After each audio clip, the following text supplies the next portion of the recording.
मैं आपसे गुजारिश करता हूं। बहुत बहुत धन्यवाद। नमस्कार। धन्यवाद। श्री मनोज कुमार झा। शुक्रिया माननीय वाइस चेयरमैन साहब।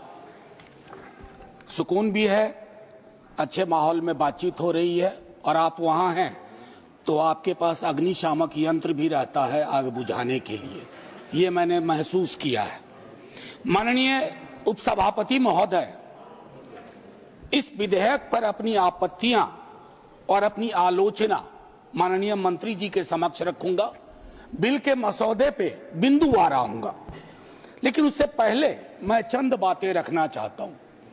वो ये है माननीय वाइस चेयरमैन साहब, क्योंकि किसी भी आर्टिकल को जब हम पढ़ते हैं संविधान की इस किताब में कि 14 क्या कहता है, 25 क्या कहता है, 26 क्या कहता है, उसकी इबारत पढ़ने से पूर्व कॉन्स्टिट्यूएंट असेंबली की डिबेट को देखना चाहिए कि उस आर्टिकल के बनने में किस तरह के विचार आए थे।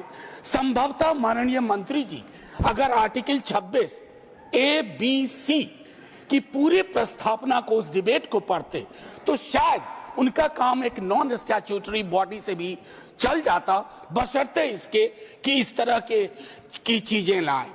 आज के आपके समक्ष जब बोल रहा हूं, मेरे पार्टी के राष्ट्रीय अध्यक्ष एम्स में इलाजरत हैं, लेकिन वो गौर से देख रहे होंगे। कल उनके एक वीडियो को कट करके खूब चलाया गया। सर, पूरा संवाद तो देखिए, और अगर उन्हीं को चलाना है तो उनकी तो न्याय, सामाजिक सौहार्द के बारे में इसी पार्लियामेंट में बहुत सारी स्पीचेज हैं, उसको सुना जाए।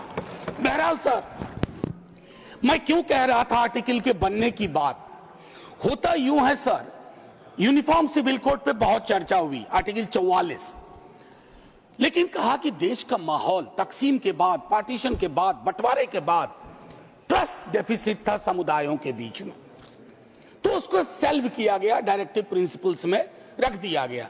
जैसे संपत्ति के बंटवारे की बात, आय के असमान वितरण की बात भी डायरेक्टिव प्रिंसिपल्स में आई, 38(2) एंड 39 क्लॉज सी। मैं जानता हूं आज दोनों ही पक्ष आए हैं तैयारियों के साथ, हम गर्दनों के साथ हैं, वो आरियों के साथ। मैं आपके माध्यम से माननीय वाइस चेयरमैन साहब, कोई बात तलखी में नहीं बोलूंगा। किसी को आरी लेकर सदन में प्रवेश करने की अनुमति नहीं है। बिल्कुल सर, आप जिंदाबाद रहें। सर एक चीज, देश का माहौल, और ये मैं गंभीरता, गर्दन लेकर आ सकते हैं जी, आरी लेकर नहीं आ सकते। सर, देश का माहौल कैसा है इस पे एक नजर डाला जाए। गाहे बगाहे इकोनॉमिक बाइकॉट की बात होती है, गाहे बगाहे किसी पुरानी मस्जिद के नीचे कुछ चीजें ढूंढी जाती हैं, गाहे बगाहे प्लेसेस ऑफ वर्शिप एक्ट पे सवाल उठता है। सर, इस तरह के माहौल में आपके बिल का कंटेंट और आपके बिल का इंटेंट दोनों सवालिया निशान खड़े करता है। ये महत्वपूर्ण है। चिंता इस बात की नहीं है, अभी चुन के आए हैं, हम भी चुन के आए हैं, लेकिन चुन के आने के बाद बहुमत विजडम की गारंटी नहीं होता है। आप लोग अक्सर ये सोचते हैं कि बहुत बड़ी बहुमत है तो सारा विजडम आप ही के पास है। सर, माननीय सभापति महोदय, खान पान, वस्त्र, आभूषण, भाषा, इबादत, इतनी तकरार, उसमें क्या होता है ना, एक समुदाय को लग रहा है। सर, मैं आपके माध्यम से एक चीज कहना चाहता था। मेरी भतीजी ने मुझसे, मुंबई अभी गया था, पूछा काका मार्जिन क्या होता है, तो मैंने उसको बताया कि बचपने से हम लोगों को कॉपी में मार्जिन छोड़ने के लिए बताया जाता है, हाशिया। सर, हमें आदत बन गई है हाशिए पे लोगों को छोड़ने की, हम लगातार समुदायों को हाशिए पे छोड़ रहे हैं। माननीय उपसभापति महोदय, मैं ये कहूंगा, प्रेमचंद ने एक कहानी लिखी थी ईदगाह, हमारे सारे साथियों ने पढ़ी होगी। ईदगाह में हामिद ने अपनी दादी अमीना के लिए चिमटा खरीदा। क्या हम में से कोई बता सकता है कि दुकानदार हरेंदर था या सोहाबुद्दीन था? कोई नहीं बता सकता। लेकिन आज क्या चल रहा है, हामिद खरीदेगा तो वही खरीदेगा, हरेंदर खरीदेगा तो वो हरखू के पास जाएगा। सर, ये चीजें मतलब मैं तो ये कहूंगा कि कुछ चीजें एक दूसरे से ऐसे वाबस्ता होती हैं कि उन्हें अलग अलग देखने को जी नहीं चाहता, उन्हें अलग अलग। Please request you don't disturb him. मैं सिर्फ ये कहना चाहता हूं, कुछ चीजें एक दूसरे से ऐसे वाबस्ता होती हैं कि उन्हें अलग अलग देखने को जी नहीं चाहता। सर, इस देश के हिंदुओं को मुसलमानों की आदत है, मुसलमानों को हिंदुओं की आदत है, और ईसाइयों को, सिखों को हिंदुओं और मुसलमानों की आदत है। ये आदतें मत बदलवाइए, ये आदतें मत बदलवाइए। सर, एक लखनऊ के मशहूर शायर थे, आजादी के बाद पाकिस्तान चले गए, फिर नेहरू से दोस्ती थी, वापस आए तो लोगों ने पूछा क्यों आ गए? बोला यार बहुत मुसलमान थे यहाँ, लखनऊ का हूं, मिला जुला देखने की आदत थी। ये मैं बता रहा हूं, मैं बता रहा हूं सर कि ये चीजें महत्वपूर्ण है। आज सुबह से कई बार लाइटर वैन में कहा गया सौगात और तोहफा। माननीय उपसभापति महोदय, लोकतंत्र में सौगात और तोहफा नहीं हुआ करता। हम राजतंत्र में नहीं हैं, लोकतंत्र में एक एक पाई स्टेट एक्सचेकर की है, और एक एक पाई पे एक एक नागरिक का हक है, और उस नागरिक का भी है जो हाशिए पे है, और उस नागरिक का भी है जिसने जानवरों को बंद करके एक प्राइवेट जू खोल लिया है। ये हमें समझना होगा। माननीय उपसभापति महोदय, कल मैं माननीय गृह मंत्री जी को सुन रहा था। माननीय गृह मंत्री जी बहुत अच्छी तरह से जो वक्फ है उसका ओरिजिन बता रहे थे। मैं तैयारी का सोर्स हम लोगों का शायद कुछ तो समान है हमारे में। तो वक्फ जो है अरबिक का शब्द है, वक्फा से निकला, मान लिया, और इसका मतलब है कि रिलीजियस, जो पवित्र कोई काम हो, दान हो, धार्मिक काम हो, उसमें इसका इस्तेमाल हो।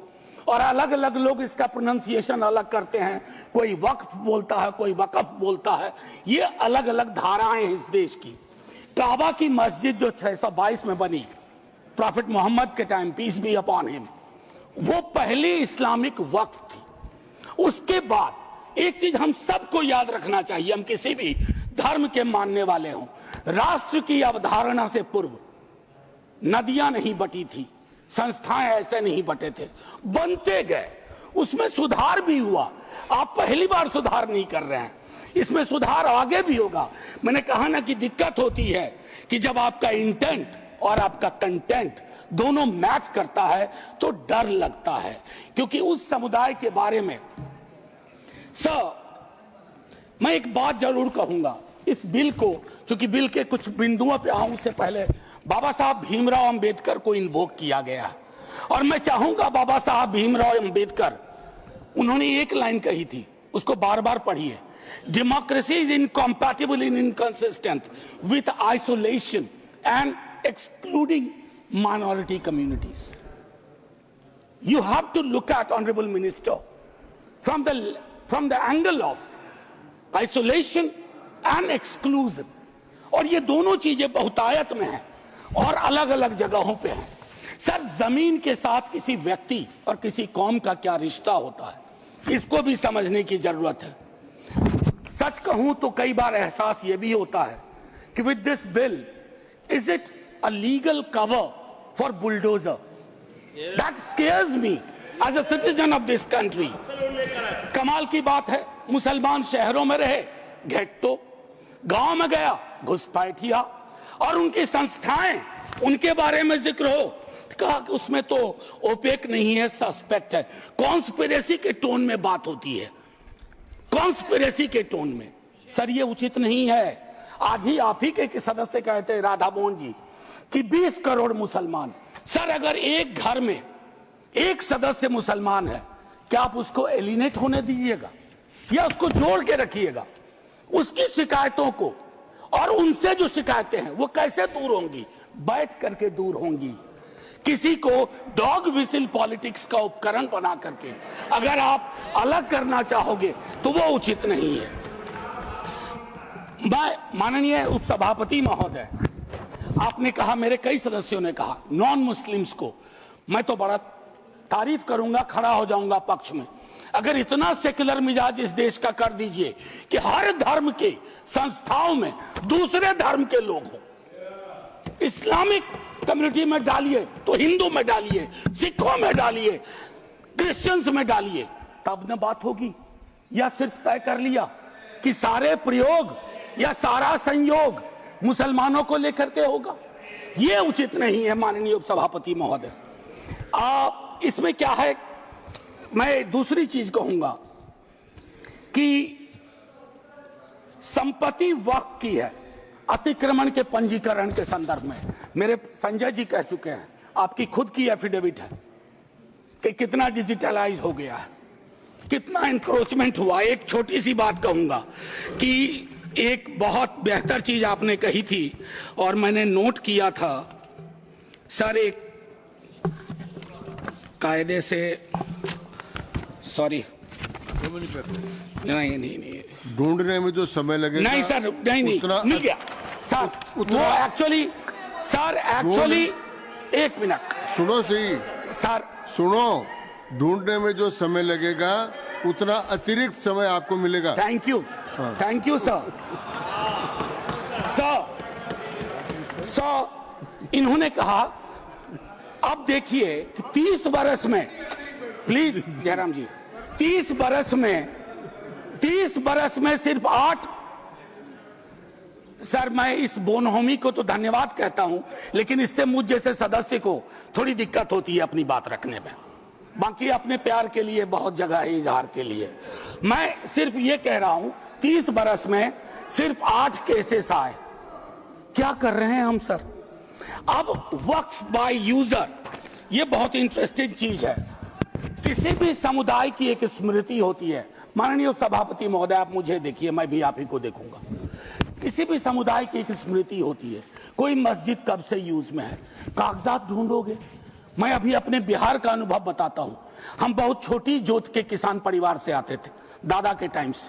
सर अभी वहां सर्वे हो रहा है, कागज हमें अपने घर में नहीं मिल रहा है सर, ये और सर्वे ही बंद कर दिया बिहार की सरकार ने। तो मैं ये कह रहा हूं कि पूरे समुदाय को कटघरे में खड़ा करने के लिए आप यूं ही एक आम अदना मुसलमान शहरी, अदरवाइज वो परेशान है। पुरानी संपत्ति है, लैक ऑफ टेक्निकल एक्सपर्टीज नहीं है, कहां से लाए, सब विवाद में आ जाएंगे। लिटिगेशन का एक पहाड़ खड़ा हो जाएगा हमारे समक्ष। और हां, आप डीएम को बहुत काम पकड़ाते हो। बेचारा डीएम लोकल लेवल पे हम कहते हैं ट्रैक्टर बन के रह गया है। जितनी आपकी योजनाएं हैं, जयंत भाई की विभाग की योजनाएं हो, किसी की डीएम नोडल ऑफिसर, और हम ये मान के भी चलते हैं कि डीएम है तो ज्ञान का सारा भंडार उसके पास है। डीएम को एक एक महकमे की मीटिंग का टाइम नहीं मिलता है, क्या क्या करेगा डीएम। मैं आपके माध्यम से माननीय सभापति महोदय, वीकर सेक्शंस की बड़ी चर्चा इसमें की गई है। कम से कम पसमानदा, अपने हिंदू समाज में भी पसमानदा बहुत बड़े। जब जब आप लोगों के पास आग्रह करता हूं 0 आवर के माध्यम से या किसी उपकरण से कि साहब कास्ट सेंसस करवा दो, तो आप चुप हो जाते हैं। अभी संजय जी ने कहा कि भगवान ने अगर ये व्यवस्था नहीं बनाई ऊंच नीच की, जाति व्यवस्था की, तो भगवान के समक्ष जो इबादत का है, जो मंदिर है, वहां क्यों ये व्यवस्था बनी रहे? क्यों नहीं आरक्षण हो? क्यों नहीं हम सुनिश्चित करें कि पूजा पद्धति किसी एक जाति विशेष के हाथ में ना हो, हर कोई उसमें भागीदारी कर सके। सर तब तो जो राष्ट्र की संकल्पना थी हमारी, हम उसको साकार कर पाएंगे। अब देखिए कंसल्टेशन, रिजिजू जी बहुत इनोसेंट चरित्र के हैं, बहुत इनोसेंट चेहरा भी है। कंसल्टेशन के इतने आंकड़े बता दिए। अब भूपेंद्र जी आप उठते हैं, लगता है पॉइंट ऑफ ऑर्डर ले लीजिएगा। हाँ sir, consultation, there is absolute lack of consultation. Consultation is not about we called so many meetings. Consultation is about did you listen to them? सुना या सुना दिया? आप सुनते नहीं हो, सुनाते हो। इसको संवाद नहीं कहते हैं। संवाद का मतलब होता है दोनों चीजें, और एक चीज मैं कहूंगा और वही खत्म करूंगा, संस्थागत गैर मौजूदगी मुस्लिम्स की आप इंश्योर कर रहे हैं। मैं आज इतिहास के इस कालखंड में हूं, माननीय लीडर ऑफ द हाउस है, हमारे साथी है यहाँ, 2 मिनट के बाद मेरी कही गई बात भी हिस्ट्री हो जाएगी, इतिहास बन जाएगा। लेकिन मैं आपसे आग्रह करता हूं मंत्री जी, don't hurry up, don't hurry up. इस देश के मुसलमान का इस मिट्टी पे कर्ज है और इस मिट्टी का मुसलमान पे कर्ज है। इस कर्ज के रिश्ते को व्यापारी की नजर से मत देखिए, तिजारत की नजर से मत देखिए, क्योंकि अगर वो नजर आपकी नजर में बदलाव नहीं आएगा तो माननीय उपसभापति महोदय, सब कुछ हमारा बिखर के रह जाएगा। आखिरी 1 मिनट लूंगा। मैं सोच के आया था कि क्या कहूं, और मैंने ईदगाह का जिक्र इसलिए किया, एक नूर मियां की सुरमा का भी कर सकता था, विद्रोही जी ने लिखा, उनसे पहले केदारनाथ सिंह ने लिखा, लेकिन मैं अदम कोंडवी, गोंडा जिला उत्तर प्रदेश का आभार करते हुए मैं 2 लाइन पढ़ करके अपनी बात खत्म करूंगा। हिंदू या मुसलमान के एहसासात को मत छेड़िए, अपनी कुर्सी के लिए इस जज्बात को मत छेड़िए। हम में कोई हुण, कोई शक, कोई मंगोल, पता करना बड़ा मुश्किल है कौन कहां से, हम में से कोई हुण, कोई शक, कोई मंगोल दफन है जो बात, अब उस बात को मत छेड़िए। गलतियां बाबर की थी, जुम्मन का घर फिर क्यों जले। ऐसे नाजुक वक्त में हालात को मत छेड़िए।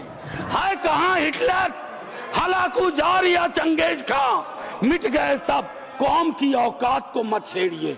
छेड़िए एक जंग, छेड़िए एक जंग मिलजुल कर गरीबी के खिलाफ।